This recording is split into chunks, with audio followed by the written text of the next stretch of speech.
સૌથી પહેલા વાત કરીએ વડોદરાની કે જ્યાં એક ખાનગી કંપનીના ગોડાઉનમાં એટીએસ દ્વારા રેડ કરવામાં આવી છે। સર્ચ ઓપરેશન અત્યારે કરવામાં આવી રહ્યું છે। ડ્રગ્સના મામલે આ એટીએસ દ્વારા આ રેડ કરવામાં આવી છે। વધુ એક ગોડાઉનમાં એટીએસે દરોડા પાડ્યા છે। કુણાલ અમારી સાથે જોડાઈ ગયા છે। કુણાલ, શું છે વધુ અપડેટ?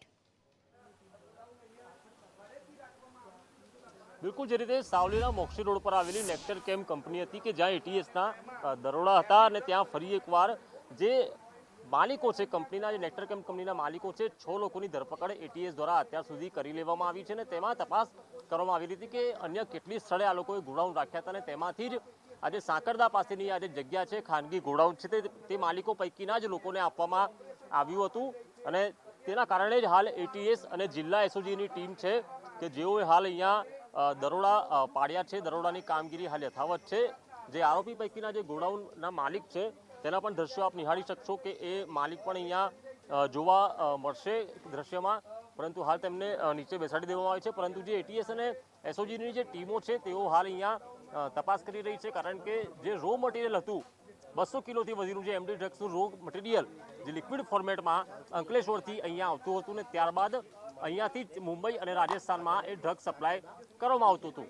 તે મામલે સુરત કનેક્શન પણ બહાર આવ્યું હતું। ત્યારબાદ એટીએસે જે તપાસનો ધમધમાટ શરૂ કર્યો હતો તે તપાસનો ધમધમાટ હજુ પણ યથાવત છે અને જે ગોડાઉન જેને આપવામાં આવ્યું હતું તે ગોડાઉન પર હાલ છાપો મારવામાં આવ્યો છે। જોકે અત્યારે અહીંયાથી શું ઝડપાયું છે તે તો બહાર નથી આવ્યું, કારણ કે એટીએસના અધિકારીઓ સાથે કોઈ વાતચીત થઈ નથી, કોઈ માહિતી નથી આપવામાં આવી, પરંતુ જે કરોડો રૂપિયાનું લગભગ 1100 કરોડથી વધુનું જે ડ્રગ્સ પકડાયું હતું તેના કારણે જ આ કામગીરીનો ધમધમાટ હાલ શરૂ કરવામાં આવ્યો છે અને જે ગોડાઉનના જે માલિક છે તેને સાથે રાખીને આ કેટલા સમયથી આ ગોડાઉન ભાડે હતું, લગભગ 5 વર્ષ સુધી આ ગોડાઉન ભાડે રાખ્યું હોવાની વાત સામે આવી રહી છે અને તેના કારણે જ આ તપાસનો હાલ ધમધમાટ સરજી સરજી કઈ ઝડપાયું છે?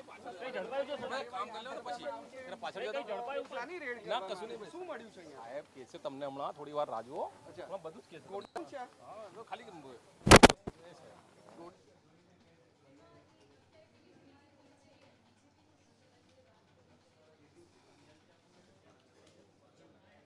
તો ખાસ વડોદરામાં એટીએસ દ્વારા તપાસનો ધમધમાટ શરૂ થયો છે। 1100 કરોડનું ડ્રગ્સ હોવાનું અહીંયા સામે આવી રહ્યું છે। જે રો મટીરિયલ મળ્યું છે તે પ્રવાહી સ્વરૂપે અહીંયા આવી રહ્યું હતું। પણ હાલ હજુ પણ પૂછપરછ હાથ ધરવામાં આવી રહી છે, કારણ કે જે રીતે કામગીરી હોય છે ખૂબ જ સંદિગ્ધ કામગીરી છે। શું ઝડપાયું છે તેનું હાલ કોઈક જવાબ નથી આપવામાં આવી રહ્યો, પરંતુ એ વાત ચોક્કસ છે કે જે 1100 કરોડથી વધુનો જે એમડી ડ્રગ્સ ઝડપાયું છે તે કંપનીના જે માલિકો છે તે કંપનીના માલિકો પાસેથી જ આ ઘટનાની જાણ મળી છે કે આ જ જગ્યા પર, આ જ ગોડાઉન પર અહીંયા પણ માલ રાખવામાં આવતો હશે। હાલ ઝડપાયું છે કે નહીં ડ્રગ્સ તેની કોઈ જાણકારી નથી, પરંતુ આ માલિકો જે ડ્રગ્સનો કાળો કારોબાર ચલાવતા હતા તે પૈકીની જ એક જગ્યા જ્યાં સાંકરદા પાસે છે ત્યાં એટીએસે હાલ અહીંયા દરોડા પાડ્યા છે। અહીંયા હજુ પણ અહીંયા ડ્રમ દેખાઈ રહ્યા છે। લિક્વિડ ફોર્મેટમાં જે એમડી ડ્રગ્સ આવતું હતું તે લગભગ ડ્રમમાં પણ રાખવામાં આવતું હતું અને આ ગોડાઉનમાં ડ્રમ પણ જોવા મળી રહ્યા છે। એટલે એક વાત ચોક્કસ છે કે અહીંયા પણ તપાસના આધારે કેટલા વર્ષથી આ ગોડાઉન ભાડે રાખવામાં આવ્યું હતું અને અહીંયા કેટલો જથ્થો રાખવામાં આવ્યો, કેટલો જથ્થો અહીંથી રવાના કરવામાં આવ્યો, આ તમામ જે ખુલાસા છે તે તપાસ બાદ બહાર આવી શકે છે। બિલકુલ, એટલે મહત્વની માહિતી સામે આવી રહી છે। અત્યારે તો માલિક દ્રશ્યમાં દેખાઈ રહ્યા છે। એટીએસના અધિકારીઓ જે છે એ તપાસ કરી રહ્યા છે। શક્યતા એવી સેવામાં આવી રહી છે કે છેલ્લા 5 વર્ષથી આ ગોડાઉન ભાડે રાખવામાં આવ્યું હતું અને ડ્રગ્સના રો મટીરિયલ જે છે તેનું સપ્લાય કરવામાં આવતું હતું। એટીએસને જે પ્રવાહી છે તે અહીંયા આવી રહ્યું હતું તે જાણ થતાં તેણે અહીંયા દરોડા પાડ્યા હતા। સૌથી મહત્વની વાત એ છે કે વારંવાર જે છે ડ્રગ્સ ગુજરાતમાંથી પકડાઈ રહ્યું છે, હેરાફેરી થઈ રહી છે। વડોદરામાં તો એક ડ્રગ્સના બંધાણી યુવકનો મૃતદેહ પણ મળી આવ્યો હતો અને તે પણ ડ્રગ્સ લેતો પણ હતો અને ડ્રગ્સ જે છે તે સપ્લાય પણ કરતો હતો। એટલે કે ત્યારબાદ એટીએસ જે છે અલગ અલગ જગ્યાએ દરોડા પાડી રહી છે અને હાલમાં ડ્રગ્સ બનાવતી એક રો મટીરિયલની હેરાફેરી કરતી આ ગોડાઉનમાંથી આ પ્રવાહી મળી આવ્યું છે।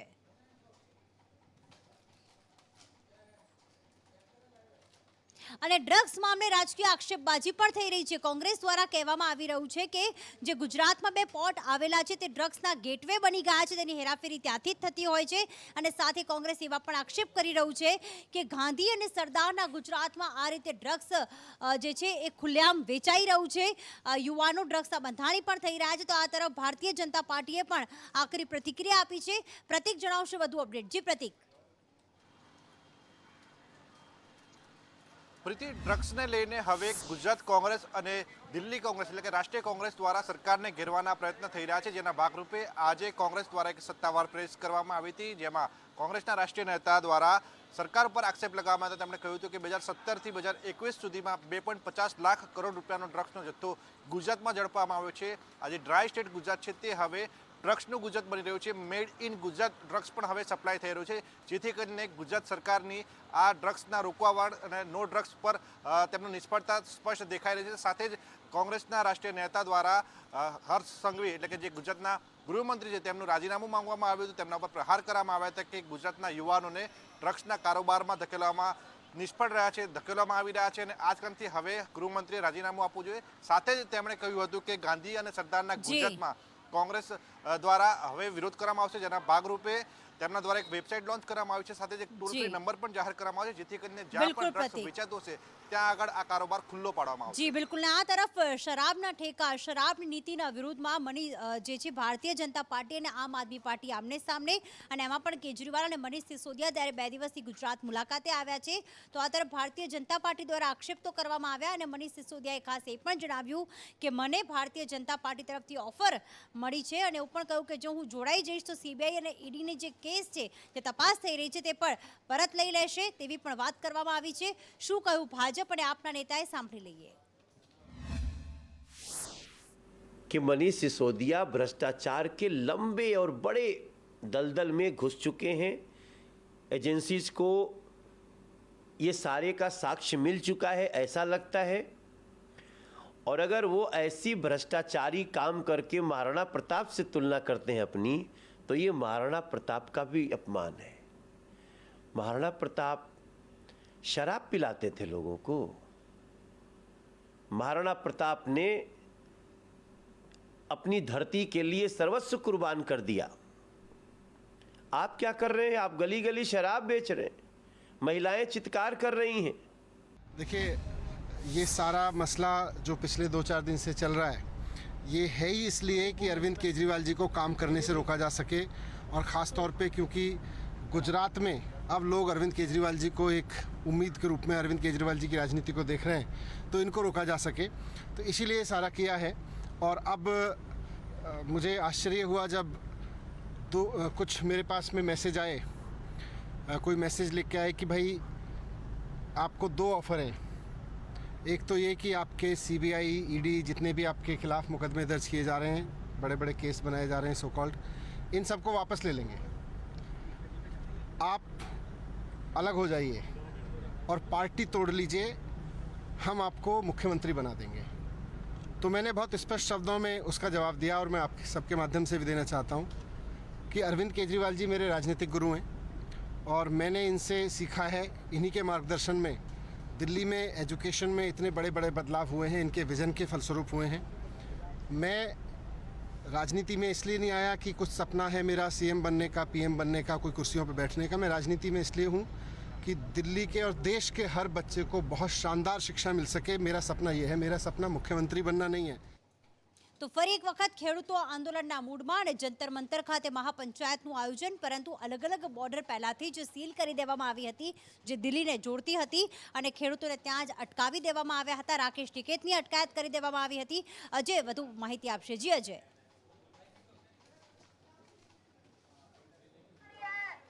आवाज कम आ रही है. जी अजय, क्या है ज्यादा अपडेट?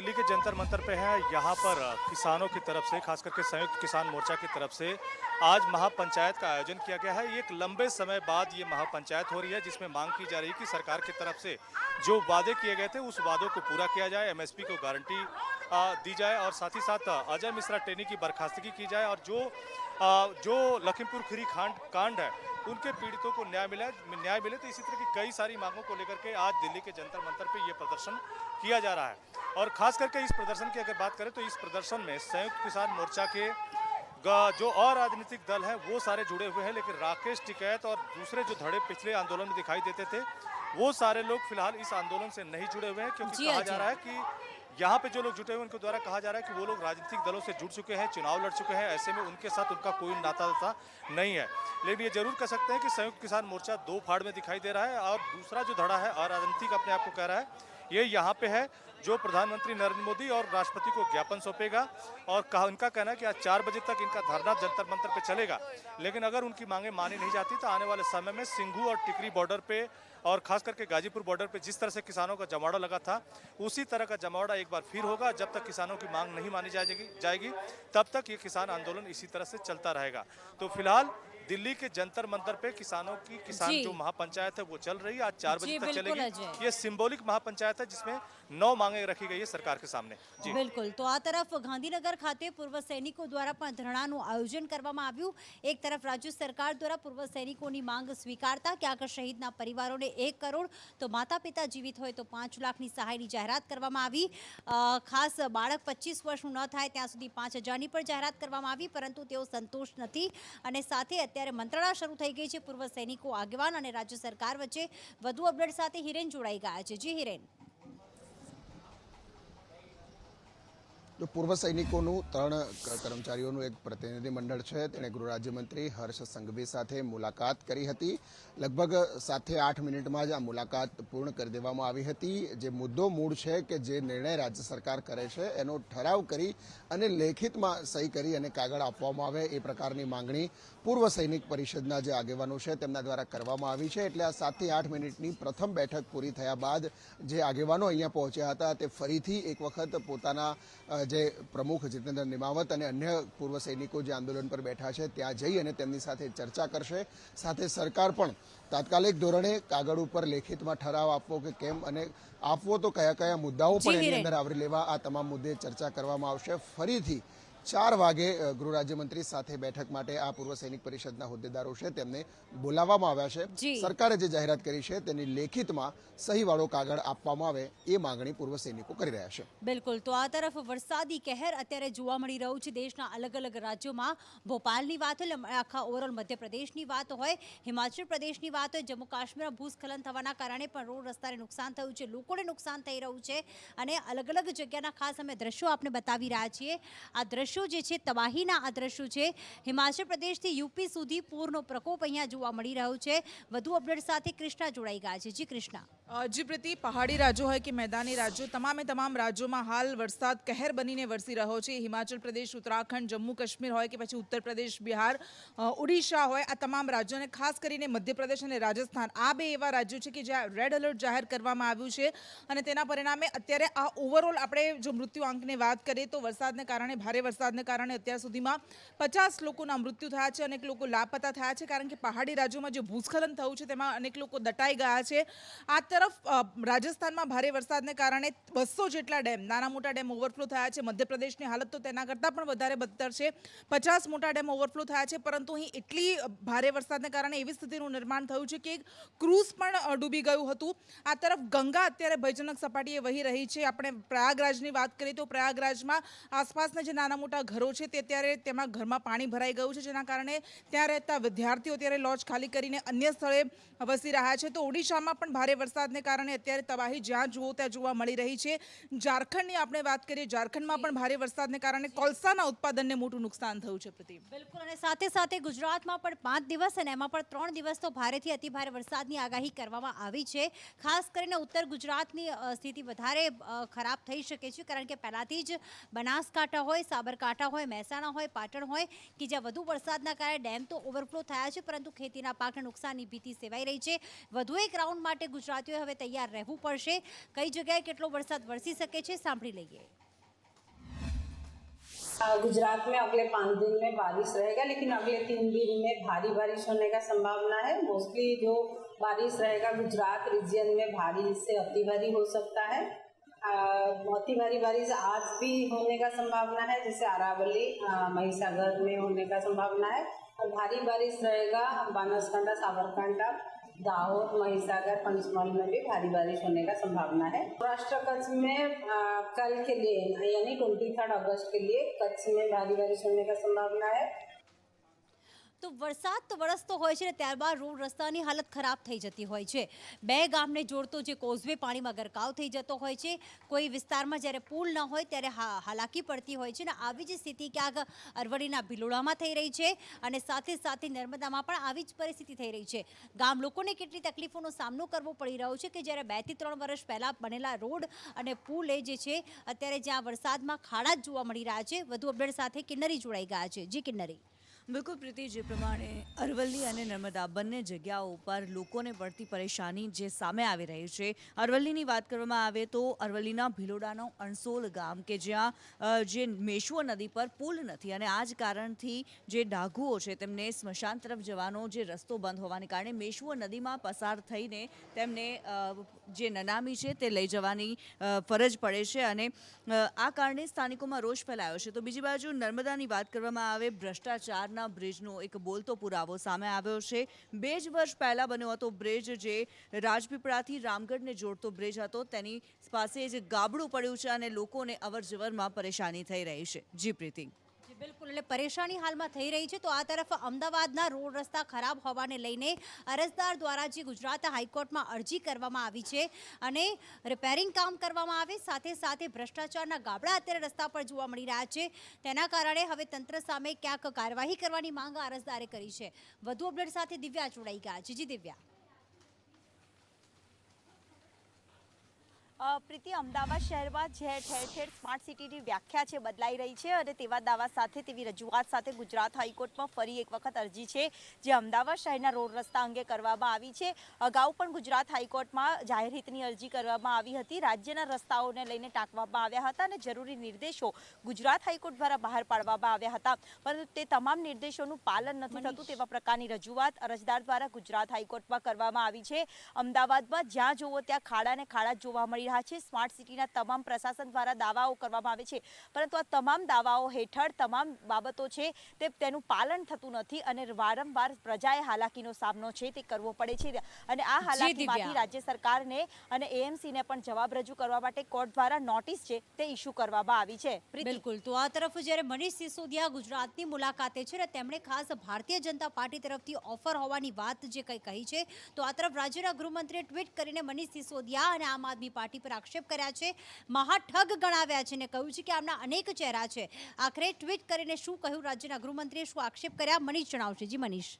પ્રીતિ, આજે અરવિંદ કેજરીવાલ અને મનીષ સિસોદિયા બંને ગુજરાતના પ્રવાસે છે અને ગુજરાતની રાજનીતિમાં પણ તેઓ ક્ષત્રિય વોટ બેંક શોધી રહ્યા છે, એટલે એમના પર ઈડીનો સકંજો કસાયેલો છે, સીબીઆઈ એમના પર જે ગાળીઓ કસીને બેઠી છે અને આવા નિવેદન વચ્ચે આજે એમણે કહ્યું કે મને એક મોટી ઓફર આવી હતી કે જો તમે ભારતીય જનતા પાર્ટીમાં આવો છો, તમારી પાર્ટીને તોડીને તો તમને સીધા મુખ્યમંત્રી બનાવી દઈશું। આ જ સવાલના જવાબમાં હર્ષ સંઘવીએ ટ્વીટ કરીને કહ્યું છે કે આ ઠગ છે ને એમના અનેક ચહેરાઓ પણ છે જે દેશની જનતા જાણે છે। પ્રીતિ, અને જેમ જેમ ચૂંટણી નજીક આવી રહી છે તેમ ભારતીય જનતા પાર્ટી વધુ મજબૂત અને કોંગ્રેસ જે છે એમાં વધારે ખાડા પડતા જઈ રહ્યા હોય તેવું લાગી રહ્યું છે, કારણ કે પ્રાંતિજના પૂર્વ ધારાસભ્ય આજે ભારતીય જનતા પાર્ટીમાં જોડાઈ ગયા। વધુ અપડેટ સાથે કશ્યપ માહિતી આપશે। જી કશ્યપ। પ્રાંતિજના પૂર્વ ધારાસભ્ય મહેન્દ્રસિંહ બારૈયા છે તે આજે CR પાટીલની હાજરીમાં બીજેપીમાં જોડાયા હતા। તે બીજેપીમાં જોડાયા ત્યારે તેમની સાથે મોટી સંખ્યામાં આગેવાનો અને હોદ્દેદારોને પણ તેને પાર્ટીમાં જોડ્યા છે અને રાજકીય રીતે વાત કરીએ તો બીજેપીએ આ સીટ છે તે સિક્યોર કરી લીધી હોય તેવું સામે આવી રહ્યું છે, કારણ કે ગત ચૂંટણીમાં માત્ર 5000થી 5200 વોટથી જ હારજીત થઈ હતી। મહત્વની બાબત એ પણ છે કે જે ચાલુ ધારાસભ્ય છે તેની સામે ગંભીર પ્રકારના આક્ષેપો અગાઉ થઈ ચૂકેલા છે અને તેની સામે વિરોધ પણ છે અને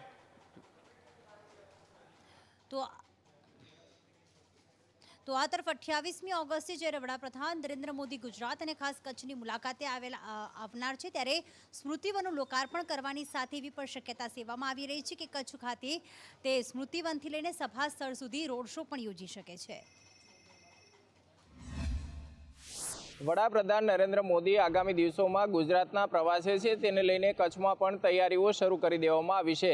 વડાપ્રધાન નરેન્દ્ર મોદી આગામી 28 તારીખે કચ્છની મુલાકાતે આવવાના છે. તેઓ સ્મૃતિવન મહત્વનો જે પ્રોજેક્ટ છે તેમનું લોકાર્પણ કરવાના છે. સ્મૃતિવન સાઇટ છે તેમનું નિરીક્ષણ પણ કરવાના છે ને તેને જ લઈને તમામ તૈયારીઓ છે તેને આખરી ઓપ આપવામાં આવી રહ્યો છે. કચ્છ યુનિવર્સિટી ખાતે વિશાળ ડોમ છે તે ઊભા કરવામાં આવ્યા છે. અલગ અલગ 5 જેટલા ડોમ છે તે બનાવવામાં આવી રહ્યા છે. અંદાજિત 2 લાખ જેટલા લોકો છે તે આ સભાની અંદર આવે તેવી શક્યતા છે અને તેને જ લઈને રાજકીય પાર્ટી સહિતના જે વહીવટી તંત્ર દ્વારા તમામ જે આગેવાનો છે તેમના દ્વારા તૈયારીઓ છે તે કરી દેવામાં. તો આ તરફ BL સંતોષ જ્યારે પણ ગુજરાતની મુલાકાતે આવતા હોય છે ત્યારે રાજકીય નવી ગતિવિધિઓ શરૂ થતી હોય છે. કેબિનેટ મંત્રીઓના ખાતા છીનવવાની વાત હોય કે કોર કમિટીમાં જૂના જોગીઓને ઉમેરવાની વાત હોય, BL સંતોષ હવે રાજકોટની મુલાકાતે પણ આવનાર છે ત્યારે શું નવા રાજકીય સમીકરણો રચાઈ શકે છે? મયુર જણાવશે. જી મયુર. બિલકુલ પ્રીતિ, BL સંતોષ ગુજરાતની મુલાકાતે છે ને થોડી મિનિટોની અંદર તેઓ રાજકોટ પહોંચનાર છે, પરંતુ 24 કલાક પહેલાં આખી રાજકીય શતરંજ છે તે આખી ઊંધી વળી ગઈ છે. કારણ કે જે પ્રકારે નીતિન પટેલથી લઈને વિજય રૂપાણી સુધીનાને સાઇડલાઇન કરાયા હતા અને હવે ફરીથી તેને કોર કમિટીની અંદર લેવામાં આવ્યા છે. એટલે ચૂંટણીના 2 મહિના પહેલાંનું આ એક મોટું પગલું હોય તેવું લાગી રહ્યું છે. કારણ કે છેલ્લા 6 મહિનાથી સૌરાષ્ટ્રની અંદર ચર્ચા ચાલતી હતી કે સૌરાષ્ટ્રનો કોઈ મોટો ચહેરો છે એ આ સરકારની અંદર નથી, કોઈ એવું મોટું નામ નથી કે જેને મંત્રી પદ અપાયું હોય. બીજી તરફ મહેસાણા લોબી છે, ખાસ કરીને ઉત્તર ગુજરાત અને મહેસાણા લોબી એ પણ ખૂબ જ ચર્ચા કરતી હતી કે નીતિન પટેલનું આખરે શું થાય છે. એટલે 2 મોટા નેતાઓ છે તેમને કોર કમિટીની અંદર લેવામાં આવ્યા છે. આ બંને નેતાઓને લઈને એક સ્પષ્ટ સંકેત અપાયો છે કે અમે તમામને સમાવી લેશું. તો બુલેટિનમાં અત્યારે બસ આટલું જ. નમસ્કાર.